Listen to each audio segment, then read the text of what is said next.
namanya Muhammad bin Hasan Asy-Syaibani. Setelah beliau datang, Muhammad bin Hasan Asy-Syaibani itu kalau ngitung emas, itu di meja tamu. Ngitung uangnya di meja tamu. Uangnya. Imam Syafi'i itu ngelus dodo. Orang sealim ini kok kedonyan. Tapi kata Muhammad bin Hasan Asy-Syaibani, kalau kamu orang soleh gak boleh punya uang, gak boleh kaya, ini tak kasihkan sama lonte, sama koruptor, sama tukang dugem, tukang tukang judi. Jangan kalau dipakai orang fasik nanti gak karu-karuan. Jenengan saja. Baru sadar, iya ya. Kalau yang orang soleh kere semua, yang fasik kaya, berarti ada syauqatu dzalim ala soleh.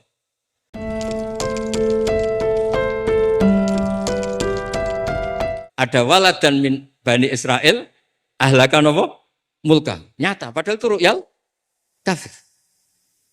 Zaman Azizu Misro, mimpi ini aros apa bakorotin siman. Itu juga nyata, padahal ru'yal kafir.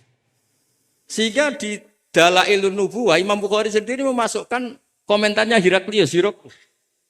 Di kitab-kitab Madaih juga memasukkan komentarnya Nasturo, Bukhairo memasukkan. Nah, lagi-lagi ini pentingnya ngaji. Tapi kalau Anda tidak ngaji, wah ini omongannya orang kafir, mas layuk tamadu qaulu gini-gini. Lagi-lagi ini barokahnya ngaji. Jadi barokahnya ngaji kita tahu mana duduk perkaranya, mana yang harus musaddaq, mana yang harus mukadzab. Jika kita ngaji disebut al-jarh wa ta'dil. Nah, saya mohon semohon-mohonnya lah bahwa Quran ini kita bawa dengan semua perangkat ilmu. Terakhir saya cerita ilmu balaghah. Ilmu balaghah juga penting. Misalnya secara lahir orang kafir itu misalnya tidak sumun, tidak bukmun. Tapi barokahnya la yasmaul haqqa disebut bukmun misalnya. La yatakallamu bil haqq, la yasma'u. Akan itu kan ada sumum, bukmun, umyun. Sumun berarti apa? La yasmaul haq. Bukmun la yatakallamu bil haq. Umyun berarti la yubsirul haq. Sehingga nanti kalau ada ayat wa ja'ala minhumul qiradata wal khanazira abadat taghut. Andaikan tidak ada fakta, ada kaum tertentu yang dijadikan khanazir, kita masih bisa pakai tasbih. Tasbih balik adalah yang ada tuh tasbih dibuang. Kalau orang dermawan level 6 mungkin orang bilang masih zaitun kal bahr. Tapi kalau levelnya 9, 10 orang akan bilang zaitun bahrun. Kalau ganteng masih pas-pasan zaitun kal badri. Tapi kalau sudah kayak Rasulullah, anta syamsun, anta badri. Nah, pentingnya ilmu itu adalah ketika ada ayat yang dohirnya misalnya ada tadi wajah alamin humul qiradata wal khonaziro abadat taghut. Ternyata misalnya kalau itu fakta ya sudah selesai kan, berarti itu hakikat. Tapi itu misalnya tidak fakta, kita masih bisa mentakwil dengan qulubuhum atau apalah mentalnya mislul khonazir mislal qirad. Tapi kalau kita tidak ngaji balaghah, semua lafaz kita anggap apa? Tekstualis dan kita anggap hakikat, berarti terus nganggap pernah ada periode yang orang itu dijadikan seperti itu. Nah, lagi-lagi yang nyafaat itu semua adalah ilmu. Ya, jadi ini sekaligus mohon ini ijazah kitab muwafaqat supaya semuanya dapat dan dapat berkah dari Rasulullah SAW. Yes. Ini saya baca ilmu usul fikih supaya semuanya dapat ijazah dari Habib Said Al-Aqil Al-Munawwar. Bismillahirrahmanirrahim. Fahiya tahmilul jama'al ghafir do'ifan wa qawiyya. Jadi agama ini menanggung orang yang do'if juga orang yang kuat. Yang kuat diwajibkan zakat. Yang do'if sebagai mustahik zakat. Artinya apa? Agama ini semuanya diuntungkan. Terus muti'an wa asiyat. Terus wataku tuhum bi khazaimihim min qadan wa abiyya. Wa tusawwi bainahum bi hukmil adli syarifan wa daniyah. Wa tubawi uhamilaha fid dunya wal akhirati makanan aliyah. Wa tudrajun nubuwatu baina jambaihi wa illam yakun nabiyya. Watul bisu al muttasifa biha malbasan saniyah hatta yakuna lillahi waliya. Ini kata beliau, orang yang ilmunya cukup itu kata beliau dijamin hatta yakuna lillahi wali. Karena tidak ada orang yang syafaqah sama umatnya Rasulullah SAW kayak orang alim. Saya itu sering dikomplain. Kata Imam Abu Hasan Asyadzili fi mukasyafatihi, beliau ketemu Nabi Muhammad SAW, satu ketemu Nabi Nuh. Kata Nabi Muhammad gak jelek Nabi Nuh, andaikan kamu tahu anna fi aslabil kuffar man saya'budu wa la yusyriku bihi syai'an. Kamu tidak akan mendoakan mereka la tadzar alal ardi minal kafirina dayar. Nabi ketika dihujat kayak gitu di Abdul Yalil di Taif, itu kan sampai Malaikatul Jibal bilang, kalau kamu mau Muhammad, kalau kamu mau ya Rasulullah, mereka akan saya habiskan. Apa kata Nabi? Bal arju ayyukhrijallah min aslabihim ma ya'budu wa la yusyriku bihi syai'an. Mungkin bapaknya belum iman tapi nanti anak-anaknya iman. Kita tahu kan Abu Lahab punya anak Darro, Abu Jahal punya anak Ikrimah, Walid yang kayak gitu getol Nabi punya anak Khalid. Kayak apa sabarnya Nabi, Kak? Seperti sabarnya kiai-kiai di Indonesia. Bapaknya itu gak poso, ya ora salat. Anaknya itu TPG. Gara-gara anaknya cilik poso itu yo gendong bapaknya. Sesuai bapaknya izin melok poso. Saking harunya melihat anaknya puas. Abdullah bin Ubay bin Salul itu punya anak itu solehnya minta ampun. Saya tidak tahu ketua pondok apa berdarah mondok di Rasulullah.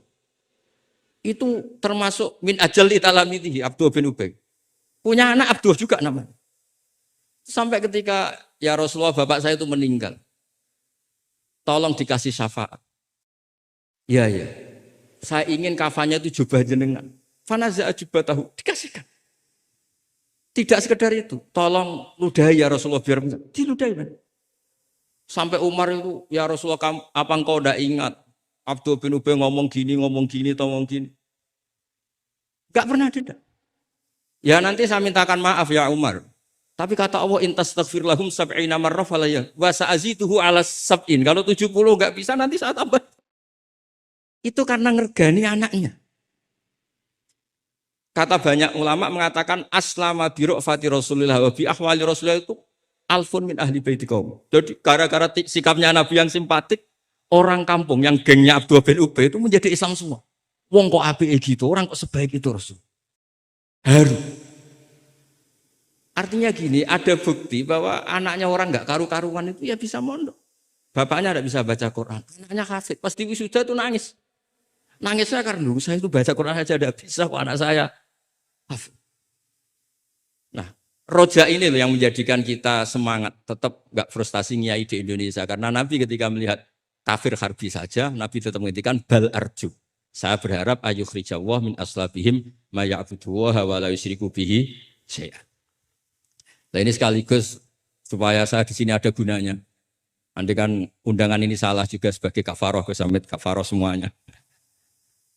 Saya baca muwafaqat karena saya pernah virtual sama beliau nerangkan usul fikih. Saya juga bingung kayak dua orang yang ngatur saya ini. Tapi saya senang sama usul fikih. Saya baca semoga ini barokah sekaligus saya minta ijazah sama Habib Said Akil Al-Munawwar. Di antara cara ulama mensifati Rasulullah Shallallahu Alaihi Wasallam itu di antara cara madh Rasulullah itu begini. Ba'asahu terusnya terus bimillatin hanifiyatin. Terus beliau ngendikan tahdil kafah fahiman wa ghubiyah. Jadi agama ini tahdil kafah fahiman wa ghubiyah. Wa tarfuqu bijami'il mukallafin muti'an wa asiyah. Itu ketika saya tarik muti'an wa asiyah itu gimana? Bagaimana millah? Hadil millah ini bisa tarfuku bijamil mukallafin muti'an wa asiyah. Nabi kayak apa? Cerita orang baik yang ideal, yang melakukan imtitsalul awamir wastinabun nawahi. Tapi Nabi juga ngendikan syafaati li ahlil kabair min ummati. Kayak apa Quran mengajarkan kita kebaikan yang ideal? Wa ibadur rahmanil ladzina yamshuna 'alal ardi hauna wa idza khatabahumul jahiluna qalu salama wal ladzina yabituna li rabbihim sujada wa qiyama wal ladzina itu ideal. Ada lagi yang ideal disebutkan muhsinin itu apa? Alladzina yunfikuna fis sarra'i wad dharra'i wal kadhimina al ghaidha wal 'afina 'anil nas terusnya. Tapi Allah juga ngendikan qul ya ibadiyalladzina asrafu 'ala anfusihim la taqnatu mir rahmatillah. Mereka yang asrofu Allah masih manggilnya ya ibadihi hamba-hambaku. Kamu kesini. Anibu ila rabbikum aslimulah. Kayak apa? Hadhil millah tarfuku bijamil mukallafin muti'an wasi. Sehingga Nabi ngertikan. Mangqala ila Allah dakhalal jannah wa insana wa insana qala wa insana wa insan. Itu kebetulan yang tanya itu Abu Dzar. Abu Dzar itu orang yang fikihnya itu ekstrim. Malah yang didhawuhi Nabi wa insana wa insana sampai tanya lagi. Ya Rasulullah tenane. Kebetulan Nabi pas itu bangun tidur. Iya, wa insana wa insana sampai 3 kali. Saking Nabi itu karena beliau bantah terus sampai Nabi ngintikan ala rohmi anfi abi dzar. Oh dasar terang ora paham-paham. Abu Dzar terus bilang wa in rohima anfu abi dzar. Meskipun begitu saya puas karena sudah mengkonfirmasi sampai 3 kali. Sehingga dalam kenangannya Ka'bul Ahbar, dalam kitab Khilyatul Auliya ketika cerita mana Ibu Ka'bil Ahbar. Ka'bil Ahbar ini orang ahli kitab yang maunya Islam itu terlambat. Karena nunggu data itu kurang 1 menurut dia. Di kitabnya dia itu kan masyhur itu Al-Hadits Tsani an Yasar bin Atha an Ka'bil Ahbar qala alamani abi Taurata illa sifran wahidan kana yahtimuhu wa yudkhiluhu sunduk. Falamma mata abi fatahtuhu fa idzan fihi nabiyyun yakhruju akhir zaman. Maulidu bi Makkah wa hijratu bil Madinah wa sultanuhu bisyam. Ka'bul Ahbar itu tahu Rasulullah itu maulid Makkah ini sudah benar. Wa hijratu bil Madinah sudah benar, tapi beliau tidak menangi ada sultanul Islam bisyam. Sehingga cara beliau data ini kurang 1. Ketika Futuhat Umar menaklukkan Syam dan Islam di Syam menjadi sultanah, menjadi sultan. Wa sultanuhu bisa. Singkat cerita dia akhirnya masuk Islam dengan data yang seketat itu. Akhirnya dia jadi penasihatnya Umar bin Khattab, masyhur. Ketika di antara yang diceritakan beliau adalah yalumunani ahbaru Bani Israel. Saya ini ketika ketemu orang-orang ulamanya Bani Israel sering dicibir, disalahkan. Annani dakhaltu fi ummatin farraqahum awalan summa jama'ahum. Nah, ini saya ini dikritik, disalah-salahin sama ulama Bani Israel. Karena saya ini masuk satu komunitas yang gaya pertamanya kayak ada kelompok-kelompok, ada faksi-faksi. Tapi summa jama'ahum, pada akhirnya jadi satu. Terus beliau baca kitab, baca Quran tadi, summa awrasnal kitab alladzina astafaina min ibadina. Tadi yang dibaca Profesor Kures. Faminhum dzalimun li nafsi. Gayanya kita ini kita dibagi, ada yang dzalimun li nafsi, wa minhum muqtasid, wa minhum sabiqum bil khairati biidznillah. Tapi kata Nabi, haula kulluhum bimanzilatin wahidah wa kulluhum fil jannah. Tapi ternyata 3 orang ini semuanya di surga. Yang ngajari Quran, lelaki sama lelaki, perempuan sama perempuan, itu ya fil jannah. Tapi kalau di kampung-kampung itu gurunya itu perempuan cantik. Ya ada ustadz lelaki, ya agak kepikiran juga. Itu kalau diharamkan tidak jalan, dihalalkan fitnah. Tapi barokahnya agak-agak semu-semu ini yang bisa baca Quran di situ banyak. Ikutnya partai wa akharuna atarafu bidzunubihim khalatu amalan shalihah wa akhara sayyi'ah. Jadi, ini cerita saja, nanti bisa ditas sama beliau. Intinya kalau kita ngaji itu tadi, kita kata Sayyid Muhammad yang paling masyhur, li'annal insan kullamatta sa'afikruh qalla inkaruhu 'alan nas. Jadi, al-insan idza tasa'afikruh qalla inkaruhu 'alan nas. Jadi tadi misalnya ada kiai besar diundang di kampung-kampung terbelakang nggak mau, jangan katakan sombong. Itu tidak membunuh pasaran kiai kampung. Yang datang puji tawaduk, yang nggak datang puji ngasih job, kan enak kan? Semuanya benar.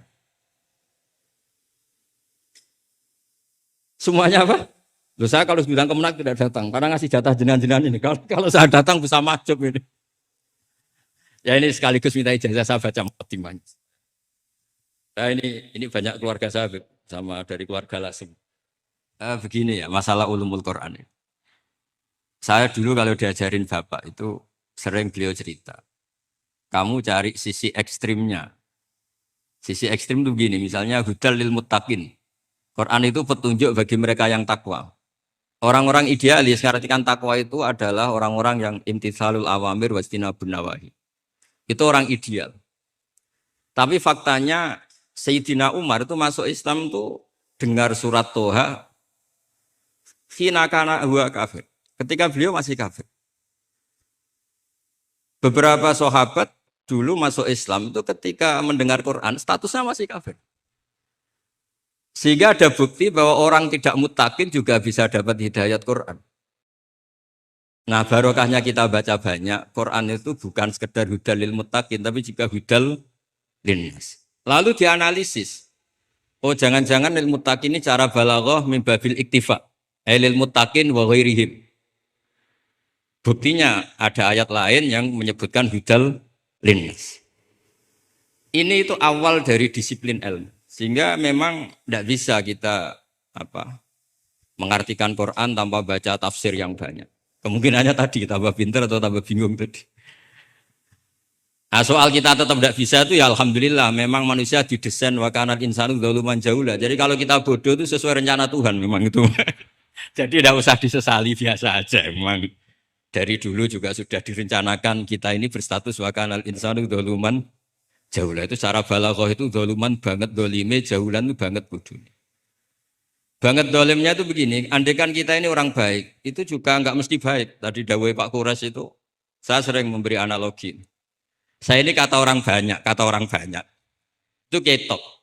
Kalau diundang di kampung, musola penceng itu kalau datang, kata orang-orang itu tawaduk. Tapi kata kiai setempat, itu mangan jatah kiai cilik Gus ini. Jadi yang satu bilang tawaduk Gus, yang satu bilang cek mentalan Gus, jatahku buat jupuk gitu. Sehingga saya sering cerita ada acara manakiban. Biasanya kalau kiainya itu tuh Pak Said dapat ayam paling besar kalau kiainya. Kalau yang lainnya itu ya suwiran. Ya. Barokahnya saya tidak datang, yang dipakai itu kiai-kiai yang kira-kira mabadik fikih. Saya ini kan dianggap kiai kolyubi. Itu maturnunya sama saya itu maturun Gus jiran gak teko. Atau aku untuk suwiran gitu. Karena sekali saya yang datang itu ya kira-kira bintangnya saya. Jadi kadang-kadang antara tawaduk dan ngambil jatah itu enggak jelas. Nah ini pentingnya ngaji ijtihad. Makanya di sahabat kita muwafaqat. Ijtihad itu satu logika yang enggak konsisten. Sebab itu Rasulullah SAW itu kalau ngendikan apa saja. Itu ya juga dianalisis oleh sahabat.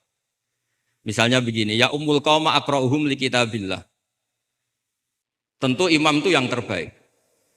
Tapi di beberapa kejadian Akabiru sahabah itu pernah makmum sama Salim Maula Hudzaifah. Itu orang yang kelas nasabnya, marganya itu jauh di bawah Abu Bakar Umar. Tapi beliau makmum sama Salim Maula Hudzaifah. Bahkan beberapa riwayat yang Nabi ngendikan secara shorihan, itu sama sahabat masih dinego. Karena ada ranah ijtihad.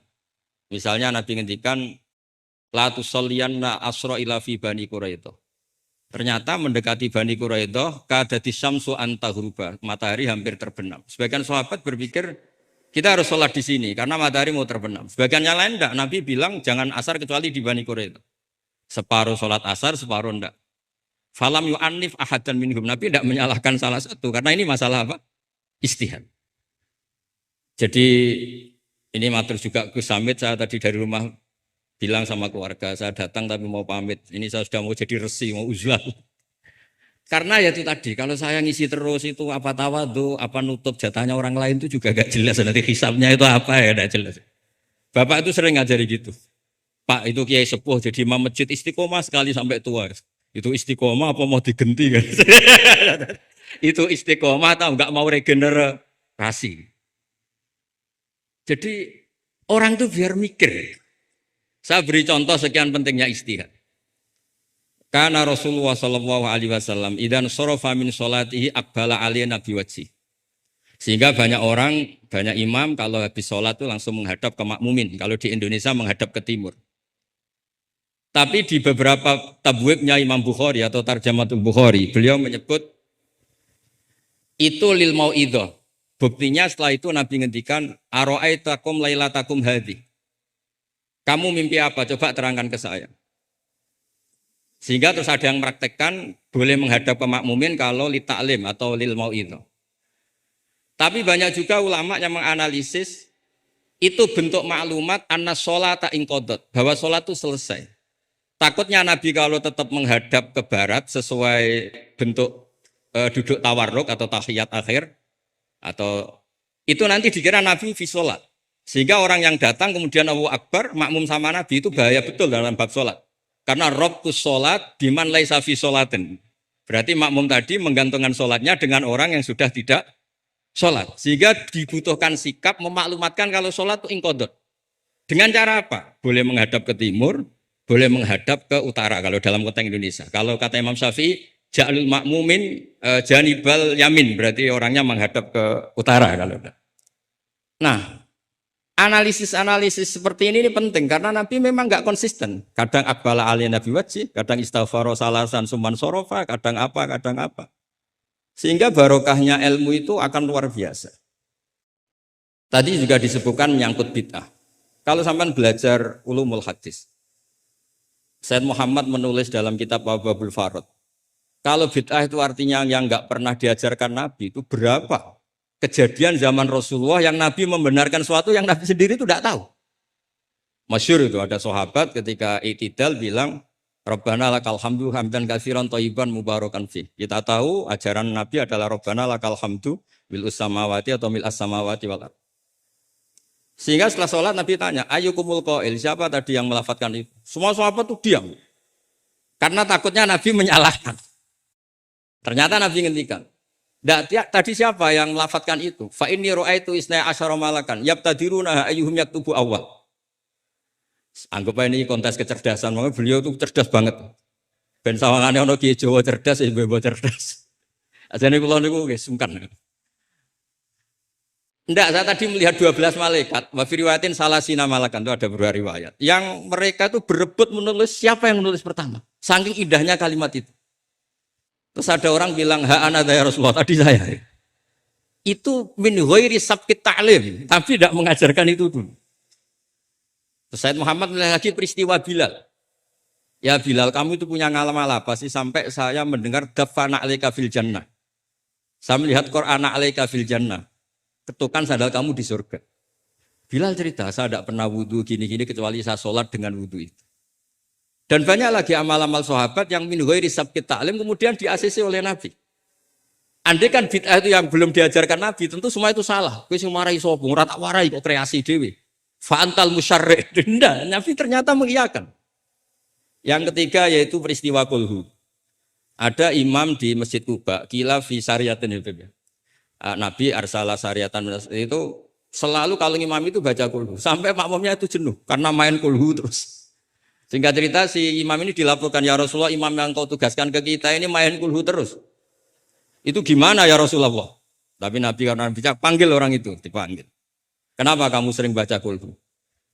Li anna surat al-ikhlas sifatur rahman fa ana uhibbuha. Itu surat yang benar-benar hanya nerangkan Allah sehingga saya suka. Kalau surat lainnya itu kan surat proposal. Misalnya Anda bilang uji budak watadai terus dungo. Banyak sifatnya Allah yang kamu suka itu karena terkait Anda. Kalau ini enggak ada yang terkait kita, murni tentang Allah. Sehingga saya suka. Makanya disebut suratul ikhlas. Kalau Anda baca Ar-Rahman mesti terus hanya irhamna. Anda baca Ghafur terus ighfir lana. Jadi kepentingan Anda langsung diungkapkan. Apalagi yang Al-Mujib. Wah, langsung kemana-mana hajatnya disampaikan semua. Kamu yang punya utang, Allah yang kamu libatkan gitu. Ya kan? Kamu yang ingin wahyu, Allah kamu libatkan. Ya Allah. Masih disuruh enggak konangan itu kan. Enggak ikut Allah, enggak ikut utang, kamu libatkan suruh nyaur gitu kan. Tapi kalau surat Ikhlas enggak ada itu semua. Enggak ada mujib, enggak ada rahman, enggak ada, pokoknya tentang Allah saja. Maka saya suka. Sehingga disebut surat Ikhlas karena orang baca surat Ikhlas itu pasti ikhlas karena ada terkait tentang kita. Tapi apa kata Nabi? Barusan Jibril datang memberitahu, Allah itu suka kamu. Akhbirhu annallaha yuhib. Orang itu senangnya bukan main. Nah barokahnya ngaji seperti ini, kalau Anda melihat imam main kulhu saja, orang alim alama itu pasti baca hadis tadi. Tapi Imam Ahmad tuh gak suka ada orang sering baca kulhu, ini cerita ijtihad. Gak suka. Beliau dikasih tahu, ini kampung ini sering baca Yasin, kampung ini sering baca kulhu. Marah besar Imam Ahmad. Ayuh jarul Quran, ayuh jaru ghairu suratil ikhlas, ayuh jaru ghairu surati Yasin. Memangnya Quran hanya kulhu. Kamu ridho kalau Quran lainnya enggak dibaca. Kamu ridho kalau surat lainnya enggak populer, yang populer Yasin terus. Lam yakun se'unnal Quran mahjura. Enggak boleh Quran jadi mahjur, harus dibaca semua. Ya tapi kan kaidah kita ada saja ulama yang mengatakan malaidroku kullu, laidroku kullu, kalau enggak bisa semua ya kullu. Nah, ya istilah-istilah ini yang bikin kita ini ya seneng ya kadang mangkel gitu karena ya mangkelnya itu kok mereka yang ulama tidak kita itu. Ya kadang-kadang mangkel itu. Ya mangkel seneng gitu. Saya itu pengagum kitab usul karena mbah saya itu al-usul. Yang saya seneng ya tadi logika yang dibangun. Tapi saya pastikan al-usuli ini di antara kaidah terakhirnya itu At-takmil idza ada lil asli bil ibtal lam yu'tabar. Jadi at-takmil idza ada lil asli bil ibtal lam yu'tabar. Sehingga kiai-kiai Jawa itu kalau misalnya negur orang sepuh itu. Saya sering diceritani kiai-kiai kampung itu, ada orang sujud tuh gini, Beb. Setelah ditegur, "Mbah, kalau gini lebih sah." Enggak membenari peci malah paginya enggak sholat lagi. Jadi makanya kiai Jawa itu malas negur karena jadinya enggak dibenahin, jadinya enggak sholat. Jadi itu masuk kaidah at-takmil idza ada lil asli bil ibtal lam yu'tabar. Jadi kalau dipaksakan ideal itu malah al-aslunya hilang. Makanya kitab ini yang saya baca, kitabnya Imam Syatibi. Asy-Syatibi itu ada dua, ada Asy-Syatibi al-Usuli, ada Asy-Syatibi yang al-Muqri, yaitu yang ngarang Khirzul Amani itu ya. Nah itu ini nanti saya baca beberapa kaidah dalam ulumul Quran. Jadi ijtihad itu tidak bisa, tidak benturan.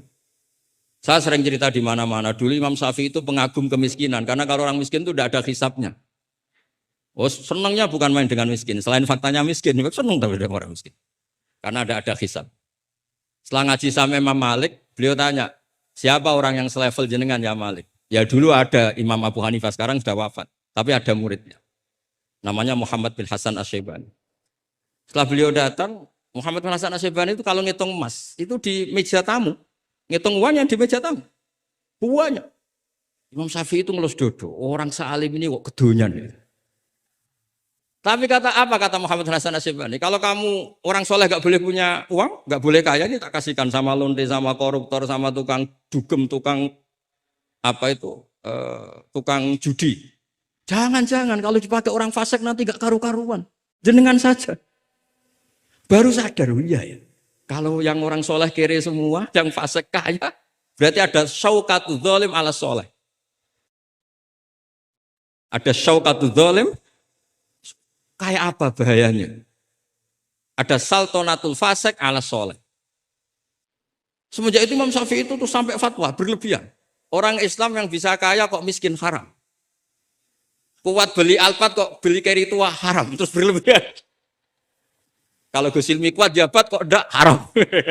Pokoknya terus ekstrim. Sampai al-Islam ya luwala yulale.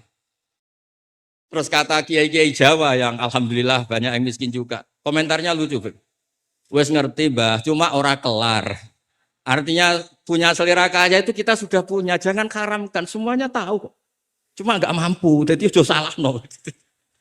Tapi barokahnya itu Imam Syafi'i menjadi tahu bahwa bukan sekedar ahyini miskinan wa amitni miskinan, tapi Nabi juga pernah ngendikan nikmal malu soleh lil mar'is soleh. Bahkan Imam Syarani ngendikan, kamu murid-murid saya harus jadi orang kaya. Kenapa Imam Syarani? Bukan kan kita disuruh zuhud. Nanti kamu kebingungan baca ayat ini, terus beliau baca anfiku. Artinya kalau kamu miskin pas baca anfiku mimma razaqnakum kamu bingung karena kamu nasibnya yunfakun. Qur'annya itu yunfikun, bukan yunfakun. Yunfikun itu memberi, bukan diberi. Jadi, itu ijtihad. Maksudnya ini ijtihad. Jadi ijtihad itu sesuatu yang harus kita buka. Ya seperti inilah. Saya tidak tahu ini Gus Samit ngundang saya ini apa ganjaran apa enggak. Kalau melihat senang orang alim, silaturahim ya ganjaran. Tapi kalau tanyakan santri saya yang sekarang mungkin baru sorogan sama saya ikhya apa? Ganggu saja bodoh kerapnya. Tidak tahu nanti yang didengar Allah itu komennya yang di sana dianggap sini pengganggu. Apa yang didengar Allah itu silaturahim dengan keluarga kerapnya. Tidak tahu. Kulun muhtamilun. Kalau di mu'in wa fihi nadhurun itu.